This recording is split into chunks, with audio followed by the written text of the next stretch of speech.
Nemis tili ostonma yoki koreys tili. Ismim Feruza Ochilova, 7 yillik tajribaga ega nemis tilidan C2 va koreys tilidan Tobik 6 sertifikatlar sohibasiman.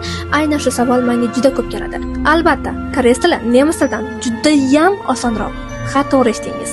Menga 40 sekund bering, men sizga nima uchunligini isbotlab va faktlar asosida keltirib beraman. Birinchi fakt, nemis tilidagi aniq va noaniq der, di, das artikllar koreys tilida yo'q. Ikkinchi fakt, koreys tili grammatikasi o'zbek tili grammatikasi bilan serokopiya desa ham bo'ladi.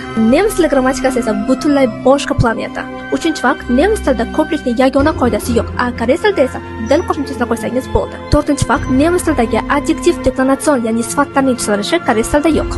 Beshinchi fakt, nemis tilida gap turishingiz uchun fikrlashingizni butunlay o'zgartirishingiz kerak bo'lsa, koreys tilida esa yo'q. O'zbek tilida qanaqa gap tuzsangiz, ketma-ketligi xuddi shunaqa gap turishingiz kerak bo'ladi. Oltinchi fakt, nemis tilida jonli o'rganish uchun materiallar, ya'ni kino, shoular unchalik ko'p emas, ya'ni ommabop emas.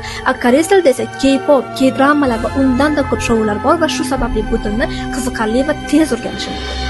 Bu deganda nemis tilini o'rganish juda ham qiyin ekan degani emas. Albatta, har bitta tilni to'g'ri tizim va to'g'ri metod bilan o'rgansangiz, oson o'rgana olasiz. Germaniya va Koreyada ta'lim olish, til o'rganish va u yerda oson moslashish sirlarini bilishni xohlasangiz, hozir sahifamga obuna bo'ling.